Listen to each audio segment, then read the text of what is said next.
Salutations, Shades, and welcome back to your one-stop shop for all things strange and unusual, talking with shadows. The conversation everyone has, but no one wants to admit to. Here with your host, Vic Whaley. And Marcus D. And we have got some huge announcements today. Some great big thank yous that we want to do at the start of the episode. Wait, what's this? Big shout out to our two new patrons. What? Absolute two new patrons, Adam and 40013. Thank you guys so much for joining us. Also, shout out to a Laughing Fox, by the way, for increasing his sponsorship to us as well. Awesome. Absolutely. And not only that, Vic, do you know what today is? No. Today is the anniversary, the second anniversary of whenever we decided to launch our podcast. What, really? 2 years ago, we decided to take everybody's advice and actually launch the podcast. And here we are, and what better time than in October than to actually announce that? Do you realize that on our on our podcast hosting server, we just celebrated our 10,000th download. Nice. Absolutely. Now most of our actual viewership comes actually from YouTube. So it's bigger than that, but 10,000 downloads on our host site. We could not have done it. We could not have done that without all of our loyal listeners. Thank you so much from the bottom of our heart. And I'll drink to that. Absolutely. So, today we're still going to finish off these lemon lime flamingo fruit fights that we had from last time. I just hope it doesn't make me as burpy as last time. Yeah. So, cheers, you guys. Cheers to all our listeners. Oh, that's good. Oh, man. That might be one of my favorite lime beers. It's good, man. I really thought this was going to be like way more sour and salty. I wish it was. It's kind of like a Bud Light Lime if a Bud Light Lime was more expensive and looked more bougie. I think it tastes a lot better than Bud Light Lime, though. No, it does. It tastes better. And Bud Light Lime doesn't taste bad. I actually like Bud Light Lime. One of my favorite ones. So it's one of my favorite beers. I still can't believe you drink Bud Light Orange. Ugh. It's another citrusy beer. I know, it's just too orangey. That's the name. I know. It's too much. It's like me going, man, I don't like Bud Light Lime. It's too limey. I was like, I didn't expect there to be this much of a lime taste in Bud Light Lime. There's no such thing as too limey. Yes, lime is the penultimate flavor. Then obviously people have not eaten your fish. Because if you want to know what too limey is, that's, yeah. You liked my fish. I did, but it was like if a fish had sex with a lime. Good. That's what I was going for. Yes. That's what I wanted. And then you ate the fish afterwards, being like, man, it's got a weird taste to it. Oh, I thought you were going to say, and then you ate the lime afterwards, and it's like, this lime tastes kind of fishy. Oh, man. All right, so if you didn't check out our last episode, me and Vic spent the whole episode talking about missing 411 and these weird invisible entities that people often report encountering in the woods, and that was a big part of it. So let's going over some comments that people have left. The Smoking Gun said, many of the missing 411 tales read like they are straight out of a search and rescue creepypasta. Per usual, this was another great episode. Great listen. Keep it real, fellas. Just as a note, I also rather like the search and rescue creepypastas. We have a lot more, man. Like, if you really want some cool, the episode where we talked about the stairs in the woods was definitely that was one of our early episodes, though. I want to say that was. Oh yeah, it was like I think episode 3, 4, something like that. It's another great episode if you're into this kind of stuff. That's another one that's argued if it is a creepypasta or not. Mm-hmm. I think we should take a trek 20 miles into the woods to find out. I'm gonna stab you with this bottle opener. Keep it up. Okay. Before we get into the comments, keep it up. This is gonna. What did you? Okay, earlier we were hanging out with Ellie and we're talking about where we want to go to get some lunch, and Ellie throws out that she wants to go to the vegan restaurant. And I look at Marcus. I'm like, what do you think, Marcus? Should we go to the vegan restaurant? And then I fired you from the podcast. So I did. He goes, you want to go? I'm like, you're fired. Yet I'm still here. I'm just, you know what? You're on probation. That's what it is. You know, you get the pink slip. If I'm on probation, you're on probation as well. I'm not the one that came up with the idea of let's go to a vegan restaurant. Neither did I. That was Ellie's idea. In some countries, that's a threat. Okay, comments. All right. Dan Ward, patron, said, hey, Vic, make Marcus drink another sour beer without telling him. What? Oh my God, that's a great idea. Jump on Marcus Day. This is coming up. This is going to be a thing. Maybe next episode. I might have to wait a few episodes so I can surprise him. I feel like Michelangelo from the original Ninja Turtles movie. He's like, at what point did we lose control here? This is vegan restaurants and sour beers. I think that this is a request from, you said patron, right? Yeah. This is a patron request. We have to do this. Yeah, without telling me. That's Yep. That's part of it. Just wait. It's coming. Creepy California super duper fan said what's fun? I once found a severed toe while hiking through Turnbull Canyon. Went to the trailhead to tell the police. By the time we got back to where it was gone.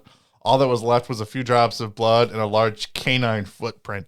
Another time found an abandoned car with a dead guy in it. It had been sitting there for a week, and High Face was missing. Dude looked like a Skeletor, mostly likely eaten by rats since the back window was cracked open. I don't know. Am I just lucky or something? Because I've been hiking through the wilderness my whole life and have never found a dead body. I've never ran into that. Well, I mean, if you really think about where you're more likely to run into a dead body, it's the city. I mean, and then I guess I also grew up in a swampy area, their bodies are going to disappear. Fast. I guess that's why, in the woods, that's where people go to hide their dead bodies. I guess, but there's just so much space. That just sounds like bad luck, creepy California. Now I'm wondering how many dead bodies were I hiking by and just never noticed because the swamp had taken most of them. Also, in response to the toe, by the way, I don't know if anybody out there is a big Lebowski fan, but it reminded me of the John Goodman quote. He's like, "Oh, you want a toe? I can get you a toe. I can get you a toe by 3 p.m. right now." Oh, goodness. Happening. It's one of the best movies of all time. He's obsessed with it. I am, man. I have the dude's cardigan. I do. My parents got it for me. I know. You wore that one day, and I'm like, what the hell are you wearing? It's great. Lucas Baker said, this is one of my favorite shows. Totally love the stories. I'm drinking my twisted teas. Nice. And you know what, Lucas Baker? We love you, too. We love you, too. You are one of our favorite fans. Thank you so much. Izzy28 said, I've read her books. Probably referring to Steph Young. Actually trying to look up David Paulides' books and decided to buy her books first. And I ended up buying 3 books, one of them being 5 books in one series called Something in the Woods is Taking People. She's a really good author. It is definitely a lot easier to get her books than David Paulides'. Oh, yeah. She, it's interesting. You will read people talking about the missing 411 phenomenon, not realizing that there are other people out there other than David. He's a pioneer. I gave it to him in the first episode when we covered that. But there are other people that are out there other than him as well. But he still continues to do it. I will say, I think he's the most analytical of any missing 411 researcher out there. David Paulides is probably the best. I will give him that credit. But Stephanie Young also collects a lot of interesting stories, and I know she branches off into some of the weeds, and it's kind of interesting to read some of that. I might look up one of those series and try to finish one of those books before the next episode. Oh, yeah. Killing Reality says, I have a true missing 411 experience with me when I was a scout back in the 90s. I talked to Steve Stockton about it, but I would rather talk to you guys, talk to guys from India about it. If you ever want to talk about it, I'm not a good writer, and I wouldn't do it justice because I'm sure there would be questions that I've never thought of. Randy, we would love to get your experience missing 411. Yeah. This could be a special episode. Here. Reach out to us on our email, man. The number one candle society at gmail.com. Reach out to us. We would absolutely love to talk to you, get your story. Okay. Laughing Fox. Asshole. Great guy. I'm sorry. I read his comment. I got started. I'm sorry. That was a Freudian slip there. I apologize. Laughing Fox says, we could do this the easy way or the hard way, Marcus. You make it hard enough, and I guarantee spooks and boogans of the woods will be the least of your worries. But in all seriousness, what I'm hearing is that Christ Crunch needs a new church needs a new wizard. But for real, this time, on the subject on different wavelengths, this is in fact scientifically proven. My partner has what's known as tetrachromia. Something tells me you said that very wrong. He has 4 color receiving cone cells in his eyes as opposed to the usual 3 colors. Sometimes look wildly different to him. He constantly sees greater variety of shades and hues of colors as well. This causes details that I don't notice to literally seem to glow to his eyes. And you wouldn't know how off the charts my vision and hearing are due to sensory processing issues. If it wasn't so overwhelming, I'd say he has superpowers. All of that is to say that if there are beings that can utilize some kind of light-bending active camouflage like the Glimmermen seem to, or other means to hide their presence by messing with normal people's perception, people with abnormalities and sensations, perceptions might be more resistant to or outright immune to these abilities or technology, which may account for some of the stories where we hear paranormal where different people seeing the same event can perceive the entity or see them very differently. We've talked about this condition before. I just didn't know it appeared in males. Mm-hmm. I knew it appeared in females sometimes, but I didn't know that males could get it. But no, well, I mean, I guess "get it" is the wrong term, but you know what I mean. Well, yeah, I mean, there's people that have different conditions with their eyes. Like, I have astigmatism. And if you have astigmatism, if you got like a night, that's why you see like light refraction, where it looks kind of like a star and then like a solid thing of light. Oh yeah, and like I'm light sensitive, but I had read some stuff on this. It was years ago. It's true. Now, He is very light sensitive. If he gets out in the sun, he like will literally burn. I like being outside. That is definitely not a thing. He has to put on like SPF 100 I before never he wear gets out. any sunscreen. You are very light sensitive. It is okay. A lot of people have that condition. Oh my god. No, but because I'd read some on this years ago, and I remember looking through a study, and I think it was all women in the study. It was, I think, in Sweden. Was it where the study was going on? It might have been Denmark or something. I don't remember. But no, you taught me something new. I didn't know about that. Oh, absolutely. I'm absolutely convinced that there are people that, can perceive the world differently just because of their senses. And I mean, it's almost like having like a sixth sense. And if you have a sixth sense like that, then you're going to perceive the paranormal differently than how the average person does. Also, I'm hoping you choose the hard way. That sounds like it's going to be a lot more fun. I'm just telling you now. I will not go quietly into that good woods. Good. That'll make it more fun for us. All right. That does it for the comments for the episode. If you guys haven't checked out our last episode, I highly recommend it. It was actually a really good episode. So I've been enjoying talking about missing 411. Oh yeah, man. No, this has been a fun subject. Yeah. Okay. There's something I wanted to start us out with. Sure. And I was looking into some of the stuff involving Ed and Lorraine Warren, and they had a really interesting theory about paranormal things going on in the woods. Okay. And I thought it might be fun for us to talk about. Sure. But their idea was this, that many paranormal entities need energy to manifest is a common thing that you see in a lot of their work. Correct. And they were going off the thought process of what's happening there is you have this mass abundance of plant life, especially trees. And that they're basically feeding off the energy of the trees and the area around them to get that energy to manifest. I have a hard... Wait, were you done with your thought? Well, now we can talk it over. Well, I mean, So here's the thing that I have a hard time believing is that there's just this... That paranormal entities would be more attracted to, say, plant energy than the energies that are put off from a city. Because, I mean, if you look about, like if you've seen, like, any ghost hunter that's ever been out there or that's dealing with some sort of invisible entity in some sort of way, and you have, like, electronic drain phenomenon, that's one of the things that happens is they always seem to drain the batteries in a lot of paranormal investigator-like stuff. And so I have a hard time wrapping my around that stuff out in the woods would be attracted to the energy in the woods as compared to stuff in the city. I agree with you on that, and I believe that many entities in the city do harness things like electrical systems and things like that to make themselves manifest. But certain entities are just straight not found in the city. Maybe the electricity there is too much of a problem for them, or maybe it's like Fae with the high concentrations of iron in a city, they have to live away from it.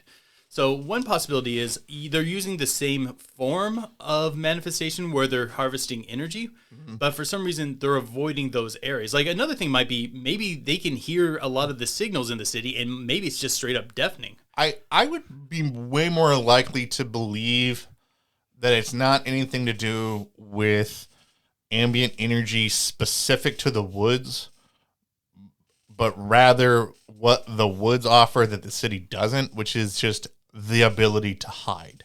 Because the entities that you typically find in the woods versus large cities. For this, we're talking about like strictly supernatural entities in the sense of like ghosts, phantoms, spirits. I don't know. I seem way more. I mean, you're just going to have more accounts of people talking about seeing invisible entities in the cities than they are in the woods. There's just more. There's just more stories of them. I think that there would be a lot more campers that would be describing these sorts of entities going on in the woods than they would say. And the typical story being, oh, it's in this dilapidated house, or it's, it haunted me when I was a kid, or it haunted me, or it was just in this particular area of town. I have a hard time. Believing that. But think about encounters with things like animistic spirits. They follow very similar rules in that they can be intangible, they can be invisible, and things like that. But you never see an encounter with one in a city. I would agree. I would agree with that. That's fair. I mean, but then again, it's hard to assume. It's hard to know an animistic spirit than say maybe, I don't know, other types of visual entities that you may run into, say like in the country. Now, and there are plenty of animistic spirits that are hostile to people. Like there are lots of legends about animistic spirits that will harm you, that will kill you if given the chance. And many of these live in isolated areas, to touch on a little bit of the Wendigo. The Wendigo falls into an odd thing, and I think something is missed often when people talk about it. And this is from the tradition that my father had taught me, that when you see a physical Wendigo, that's not the actual Wendigo. The Wendigo is a spirit, and then it possesses people, but those people are also usually called Wendigo, although Wendigo possessed would be more correct. That this is an animistic spirit that stays way far away from civilization, but is out there to deal harm to you. For people that need to break that down, it's kind of like the avatars of gods in D&D. Like whenever you're interactive. No, I mean just along that concept. No, but as you bring that up, man, I may backtrack my statement. I think you may actually be. I don't think that my statement of saying that they're similar entities is accurate. I'm gonna backtrack that, and I'm gonna recount that, because the more that I thought about that as you were talking, I think there are differences in what you'll encounter, but I don't know if it is. I don't know if it has much, but I will say that I don't think it has much to do with energy from the wilderness as much as what the privacy that the wilderness tends to offer. And I don't know if it's what I truly personally believe myself, but I'd read over that and I'm like, I want to bring this up because I just think that's kind of an interesting thing. I mean, I will say that something that seems to be very prevalent across the paranormal is this idea of trying to be separate from humans a lot, like trying to avoid humanity or leaving humanity or running away, avoidance, whatever, what have you. Definitely true for cryptids. Right. So, and I would say some invisible entities too. Yeah, but mainly like ghosts seem to want attention, and like shadow people seem to want the attention. Some too, but not 24/7.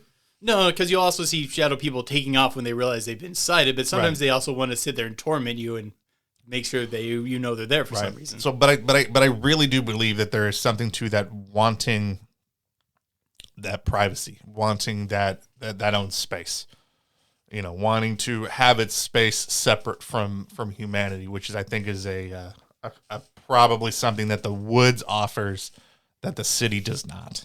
Yeah. And there's another thing along those lines I wanted to bring up. Was there more on that you wanted to talk about? No. Go ahead. I know I've mentioned this before, and we're going to delve a little bit into mysticism in this. But many traditions that involve mysticism involves this idea that you have to get out of whatever the modern world is for your time, and you have to go out into the wilderness. And while you're out in that wilderness, you're going to discover these secrets of mysticism, and that you have to go through this sort of trek, or you're not going to achieve what you need to. It seems like there's implied that there's some truth out there.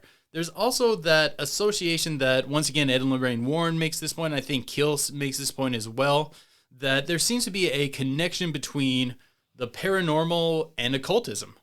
So if you have people who are going out in the wilderness, going on these occultic journeys, maybe that could create a quote-unquote window area into the strange. Or maybe even if it's not people necessarily on that journey, if you were going to try to get together a bunch of people to do an occult ritual, if it's a large enough group, you can't really do it in a secretive way in a city. Well, yeah, and again, but I go back to my point of that's what the wilderness is offering. It's offering you that ability to be secluded from the eyes of humanity. Like, yeah, you can't do an occultic ritual probably in the middle of town. History has shown that regular people in cities don't handle that well. Whenever you see that sort of behavior from people. But you're kind of glossing over like the idea of there being a connection between these strange areas out there and occult activity. No. But I was going back to when you were talking about going out into the wilderness to find the truth. But I think something that the wilderness offers is it allows you to remove yourself from the distractions of, the human-esque world, and allows you to be out there and think more clearly. I mean, that's the main reason about why most people enjoy going out to the wilderness. It's like the idea of fishing. You can enjoy fishing even if you don't catch a fish, just because you're out there just by yourself or just drinking with beer on a bank is pretty damn fun. Yeah, catching a fish is just secondary to it. Right. But no, I kind of want to talk more about the idea of the like occultic practices being able to create, like, say, these gateway zones where strange things happen. Mm-hmm. And could that be a possible origin for some of these things that just simply do not seem to make logical sense that's occurring out in the wilderness? No, I agree. I think the reason why they're out there, it just goes back to that need for. But I think that's probably why it's out there. I want to have a conversation beyond just that. That's what we're doing here. We're having a conversation. Yeah. So why do people do that? Do we even think that this could be a possibility of it? I mean, there's lots of legends involving mystics going out in the woods and then strange things happening, like lights in the sky and things like that. Well, yeah, because when you're going out there dealing with the and you're dealing with occult activity, you're dealing with the paranormal. So I mean, the more focus that you're giving it, the more likely that it's going to draw attention to you. We've talked about that at length. That you start having more paranormal experiences when you start investigating the paranormal, and if you take it to the realm of occult, you're taking that to a whole nother level, and that's just going to bring even more attention to that particular area. So that could be why there's so much paranormal activity going on in the woods, is because people have to go out there for that sort of occultic activity. Yeah, and like basically if you're going to do a big ritual, like when Crowley did a lot of his rituals, he went out into the desert and stuff like that. But if you're trying to get a group together and you're going to go out into the wilderness, where are you going to go in the wilderness? National parks. Yeah, you're going to go to a national park because you can't just take a big group of people into some random person's forest. Right. I don't know. I just felt like this could be a possibility here. Not necessarily what I believe, but something that I wanted to talk out as being potentially a thing. No, I think you're right. I think there's something to, again, when you poke the occult pokes back. Speaking of that, we do have that Ouija board that you wanted to do the unboxing. That's right. Yeah, I need to do the unboxing video for that. I can't believe you let us get that. I'm not gonna use it. But no, I think that could be. I think that could be what's going on. Either paranormal entities are just being drawn to that humanity, or it's becoming a byproduct of their particular paranormal occultic activity that they're doing out there. I totally think that could be what's causing it. And I think then you have people that are in the mundane that are stumbling upon stuff like that, and that could be what's causing some people to go missing. Is because they're running into the after effects of people's occultic behavior. So, it makes you wonder though, like whether or not, I would say that people are becoming are becoming more accepting over time. So do you think that that's going to cause, I would say we're probably more tolerant of people doing occultic activity in 2021 than we were probably, say, in like 1921. Probably. Oh, yeah, definitely we are.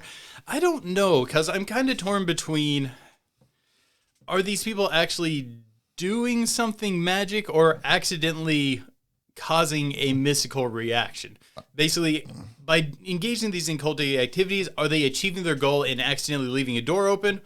Or is it really they're just kind of screwing around and maybe make a tear? Right. I don't think every person who goes out and does something occultic is going to get any sort of result. Oh, well, but I think sometimes they may accidentally end up with something. Well, I don't know if we necessarily could get an answer, because we've talked about that before, like in private, about people like practicing like generally in the occult. Yeah. Most people tend to do it privately as compared to, say, doing it publicly. So I don't know if really we're going to be any closer of finding out if people are truly actually doing something, or it's more or less just a byproduct of them attempting something. So that's on that. But let's drink this beer here. So what are we on to next? So, we talk a lot about, David Paulides never really points to any one particular thing. So something that I was trying to do when I was looking and preparing for today's episode was I was looking at, we were talking about like that human element before, right? Like, if humans going out and doing occultic activity. David Paulides has postulated before of, well, maybe the reason why people are going missing out in the woods is because they're running into maybe they're going missing because of some sort of human element behind it. Oh yeah, maybe this has been part of the phenomena since the very beginning. Maybe there's like a conspiracy in order for some people are taking other people for some sort of reason. So the first one that I looked at was drug manufacturers. Yeah. So I saw this really interesting assessment from like 2005 from the Department of Justice that was talking about the number of times that like the U.S. Department of Justice has seized marijuana plants and methamphetamine plants. Like with methamphetamine, like they've literally like seized hundreds of methamphetamine labs and like hundreds of thousands of weed plants. So like they actually like broke down the map, and I'm gonna post this so that you guys can see this. The map of where they've seized a lot of these. Okay, he's turning the computer for me to see. Yeah. Like seize these, like that's where they seize most of the national, like the large like pot plants. Wow, I do not like that big red blotch in Kentucky. Yeah, and then if you lay that on top of David Paulides's cluster zones, they're very eerily similar. Yeah, there's some spaces that are missing, but there are some large. Similar patterns about where some of the darkest spots are compared to some of the cluster zones. Actually, one of the weirdest things, though, the really big cluster zones don't seem to have like a parity on the other map. Yeah, they do. Right down here, like in California, like Southern California. Oh, well, yeah, I'm just having an issue resizing the map. I guess these two don't. Yeah, I mean, there's parts of, say, like Middle America, like in, say, like Ohio. I don't. If I was the U.S. government, I would probably look at this map. They'd probably start looking there, and that's not even, but truthfully, that's not even including like the methamphetamine labs that they tend to seize. But that makes sense because people who are going to do drug farming on public land, they're going to go for the biggest national parks they can to minimize their chance of being found. Absolutely. That's actually secretly been one of my big fears about us going out into the wilderness, is running across the wrong meth lab. Yeah, like there was a missing case person that that was pretty famous. It was Arvin Walter Nelson, and he disappeared in August 6th of 2014, and he went on a backpack trip in the Los Padres National Forest, and he was supposed to go for like a week, and he told his friends, "Hey, if you don't see me, like there could be, come look for me, and I'm only gonna be out there for a week." Story. Yeah. And he goes out there and like he runs into like this cabin. He runs into like a cabin. It spends like 2 days hanging out with some people there, and then is never seen again after that. And one of the investigators in that, one of the things that they believed is that he may have again stumbled upon a pot farm out in that national forest. That might have been what caused him to go missing. Because again, I mean, these people are not the kind of people that want people to, report what they find. Because this is, these are multi-decades in prison you end up for these. But one of the interesting things is as we see pot become more and more illegal, we're going to see less massive drug farms out in the wilderness. You're still going to have the meth dealers out there cooking. Yeah. So one of the things that might help us with this is as that becomes more normalized, if we see a drop in the disappearance rates, that might be something that could prove a connection. Well, I mean, again, but that's only becomes privatized versus people just trying to do like their own. Well, no, I'm not saying it's going to get rid of it, but it should reduce the numbers. But it might make a decline. Yeah, it should cause a decline, and we should see a reactionary decline in disappearances. Absolutely, yeah, and I think that could be what might cause it to go down. Mm-hmm. Interesting things to look out for. Yeah. Okay, that's in America. Quickly legalize pot in all the states so we can run our experiment. That's the only reason we want it. We definitely don't want it so we can get weed legally in Indiana. It's just for our experiment. there's tons of weird conspiracies, man. There's conspiracies of people like accusing like the government of being the ones that's causing that's growing those particular farms or those labs like that are out there in the national forest too. There have been people that have pointed to that, and that's what's happening is people are stumbling upon these, and then the government or the people that are in their employ are getting rid of them. But even if the government is in charge of it and it's ran very organized, it doesn't explain the disappearances that happen near trails and stuff. True. Because the thing is, if you're going to be running a secret drug lab, you're not going to put that like near a major trail where people are going to be walking all the time. Right. You're going to put that way out there. Yeah, absolutely. You definitely don't want your meth lab like 40 feet from like a walking trail or a biking trail. You're going along. What's that smell? It smells like 1,000 cats just peed here. Like, you know what? You guys go ahead. I'm just gonna go check it out by myself. It's like, why do you got a lighter out? Mind your business. Like that's what's causing people to go missing from that. The other thing that I saw too, man, is the other conspiracy that I saw is people believing that people are going missing because they're being abducted from the woods, from like the illegal organ trade. Yeah. Did you know that it's not called the market to buy human organs is not called the black market. It's called the red market. It's called the red. I didn't know that before I started researching this. Oh, was I supposed to be surprised when you mentioned that earlier? No. I didn't think you were, but I didn't realize that was what they called it. Mm-hmm. And the weirdest part about it too that I found about it is, David Paulides talks a lot about how there's always this bureaucracy, there's this red tape, right, that he has to go through, like makes it difficult for him to get any information. It's very similar to the illegal organ trade. Like if you really try to look into that to see some of the statistics that's behind it, the Department of Justice is very quiet and doesn't have a whole lot of information that's out there. That seems strange to me. It is weird. And, some of the studies that look on it put it in a weird, like the number of organs that are transplanted to people in between 5% of the organs that are out there that are transplanted were gotten illegally, all the way up to 40% of the organs that are transplanted are found illegally. That's a spread right there. I know, because it's so hard for people to really nail down the exact number of that. And was that like 5 to 40% based on area, or was that just their speculation across? Speculation across the globe. Okay. It's 5 to 40%. Yeah, it's speculated between 5 to 40% of the organs that are out there that just makes that me have been transplanted. They just really don't illegally. know. Yeah, it does, and it's based on what statistics that governments are putting out there for people to be able to see. Like it's kept very, very quiet. I really don't think they're trying to police this that much, because think about it. If you're one of the global elites, do you really want to wait in line with everyone else to get your organ? Yeah, true. Yeah, it's actually not hard to find out if somebody is a match for you. That part's actually the easy part.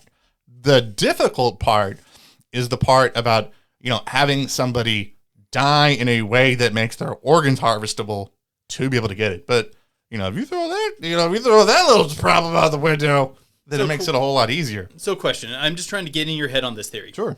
Are you thinking like this is random people with this job out in the wilderness because it's an isolated area grabbing and just doing this and just trying to figure out the information afterwards? Or do you think this is an organized thing of people already knowing who people are, what their blood type is, what sort of compatibility issues they have, and then waiting for them to enter this sort of zone and then kind of surgically hitting them? Yeah, that's the theory. Now, which one? Which one? I think that there's people that are out in the wilderness waiting for people to go out there and then snatching them up. Okay, so you're thinking it's more of a kind of attack of opportunity sort of thing. Well, that's the theory about it. Now, me personally, I don't agree with either. I actually don't believe this personal conspiracy. The main reason why is it's super difficult to find people in the woods. It just doesn't make any sense to do it that way. Truthfully, a way easier way of doing this would be to look for people in cities, hit them with scopolamine, then just get them to agree to come with you. Yeah, and then you just go. Like if you look at the actual David Paulides will get upset and say people will be like, oh, the national government in the United States doesn't keep track of people that go missing in the national forests. They do keep track of people that go disappearing actually in the cities. Mm-hmm. And in 2012, there was 661,000 missing persons reported, and they solved all but 2,000 of them within the year. Really? Yeah, they were all solved within the year. That seems like a really high solve rate. Yeah, but well, I mean, they typically tend to be good finding people that can't be found. But anyway, that just goes to show you how more people go missing in the cities than they do in the woods. I go back to that. It's way like that Brian Laundrie guy that went missing. That people think that killed his girlfriend that went out in the woods or whatever. Police were looking for him for like 2 weeks before they finally found his dead body out there in the woods. I mean, it's hard to find somebody who doesn't want to be found, or if you don't like link up with that person that goes out there. Oh yeah. For me to believe that there are these like, government black baggers that are out there that are snatching people up, or these, organized crime families that are snatching people in the parks. I mean, it'd be easier to cause the disappearance to go by more easily in a city. Now, if you think of like your typical, like your mob boss, you're like, all right, I got to pay a guy to snatch somebody. Do I need to pay a guy that can just snatch somebody off the street, or train a guy to be like super Chuck Norris, like super tracker, like out in the woods to track someone? Nah, I'm just gonna go with the guy who can open up a trunk easy. So do you think like the organ harvesting is related at all to this? I don't believe people have put that forward. And that's a reason about why people go missing in the woods, and the U.S. government's complicit with it, and they just don't want people talking about it. But to me, it doesn't make sense as a conspiracy because it's just too difficult to do. I don't. There are other conspiracies that I'm a little bit more. And it does seem like it would be much easier to do this in a urban environment, especially in a third world urban environment where officials could be bribed easily. Mm. And it's not like you're not going to make your money back off the plane ticket. Now, based on where we're at in this, I do have an interesting new phenomenon that I want to talk about, but I'm going to talk about that in the pillow section. Oh, okay. But is there anything else that you wanted to bring up for this particular episode as far as this? Because I've got another one. I've got another conspiracy. No, go ahead. So what about the alien abduction conspiracy?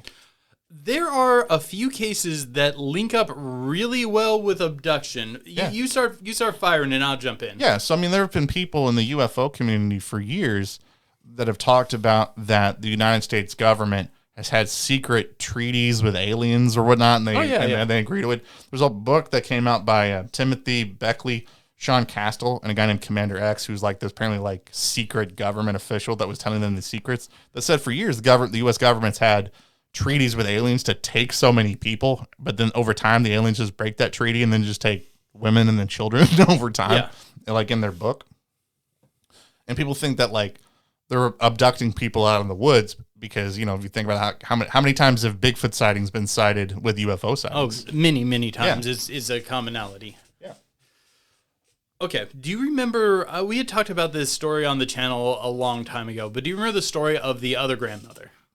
Yeah, I do remember that. Mm-hmm. Okay. Just the basics of it. This kid goes missing. He's found a little while later. He eventually ends up explaining that he was taken, and this was in a national park. He was taken to a cave, and there were a bunch of like random things there. And there was this strange acting lady. She looked like his grandmother, but acted differently, and was trying to get him to like poop on this like this paper and stuff. And I think that this makes a lot of sense for screen memory and alien abduction involving DNA, because feces is an easy way to like get a DNA sample, especially for like a kid to understand it. It's not going to be as traumatizing as like a invasive sort of thing. Yeah, absolutely. You see, like Yosemite National Park is a huge UFO paranormal hotspot where people report seeing UFOs all the time out there. Actually, almost any park that you go to, if you talk to people, you will find weird urban legends about it. Like I've been wanting to get people over to Land Between the Lakes for a long time. Yeah. Because there is a huge hotbed of paranormal behavior. Right. Actually, I think sheep squatch was, or is it pig squatch? One of the squatches is over there. Now, if you think about like where aliens would want to try to abduct people, like out in the woods, that'd be way easier. And it's often too, like if you think of like a lot of alien abduction stories have similarities to missing 411 encounters of people that have come back. Missing time. Yeah. Strange physical ailments. Mm-hmm. Strange behavior sort of afterwards and these are strange weather phenomena. These are all things that are often linked up when people have UFO sightings. Also, it could possibly explain one of the big odd issues with people who come back, and that's the whole thing where they seem to be in better shape than they should be if they were out in the wilderness that long. Oh, absolutely. Because so many cases involved things like this person went missing for 3 days, and they do not have any signs of like really heavy exposure. They don't have signs of being like as hungry or as thirsty as they should be. Or like the 3-year-old that went missing for, I think it was a full week, and she doesn't remember ever drinking or eating anything, but she was found hydrated. Yeah, or the case of the toddler that was found on the other side of the Appalachian Mountains. Yes. On the other side of the Smoky Mountains. And also, another commonality is these kids are not as beat up as they should be. They might have a nick or a scratch there, but if you walked miles barefoot, especially as a child, and you don't have very, built up feet calluses, you're going to be tore up, which never seems to be the case. This might be the good time to bring this up.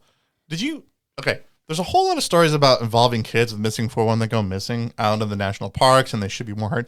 Do you know there's a lot of stories involving kids that run into bears that take care of them? Yes, this is a big commonality. This is so the big weird. Dog men or bear men. Yes. A lot of kids will report that. And there's even been cases where there's one case I didn't really prep this because I didn't think this would come up today. I know. But we're going to get way more into this, like, probably in the next episode than just today. Oh, okay. But it's okay. I was about to start telling stories. No, yeah.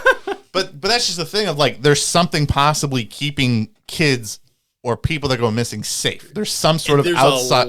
a lot of stuff out there. There's some sort of outside factor influencing this. Werewolves. Causing that.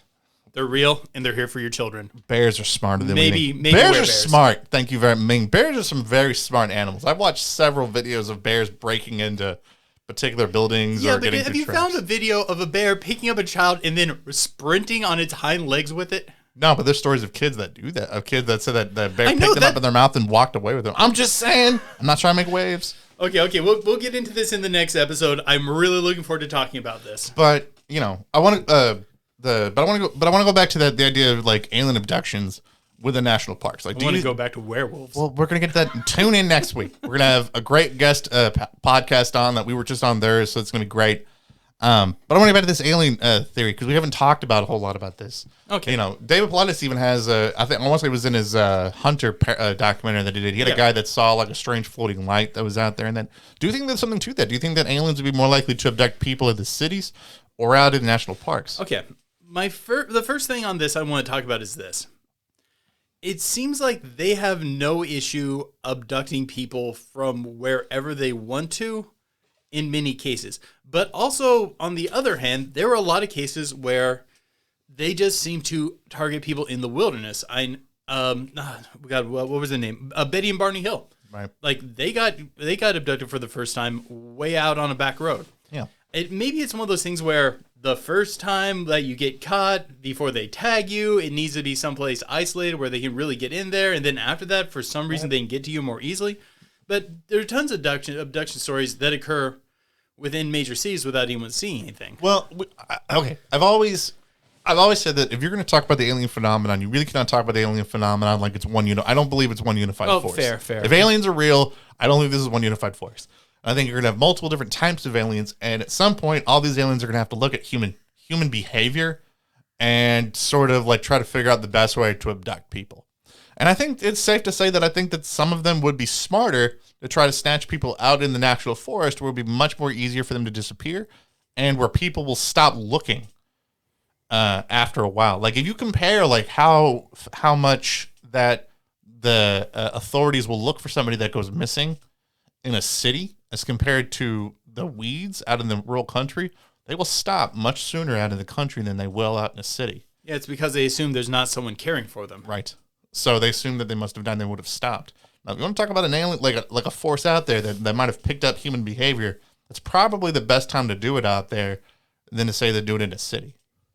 It's much more insidious. I mean, it makes a lot of sense, but I have to counterbalance this with the fact that so many abduction stories involve someone being taken in the middle of the city and literally no one noticing. No, I'm not saying that some of them don't, but to be fair, ones that occur in the city, okay, at a certain point, humanity is going to get better at being able to detect them that are doing that. as compared to, say, ones that do this in the national forest system. Oh, yeah. Like I was just listening to someone talk about how when they updated the radar on the fighter jets a few years ago, they were suddenly picking up these objects that they previously weren't picking up. Yeah, and so, aliens are going to have to be responding to that particular behavior. They're going to have to be responding to humanity evolving the average person evolving their surveillance This is why I don't think it's actually aliens. I don't think their technology is as far advanced. If they have the technology to go across the massive interstellar sea to us, their technology should be better than this. We should not be picking them up on any form of radar. I think they want us to think their technology is way beyond us, but I think the fact of the matter is it's really not, and it's definitely ahead of us. Yeah, some people but I don't think it's that far ahead of us.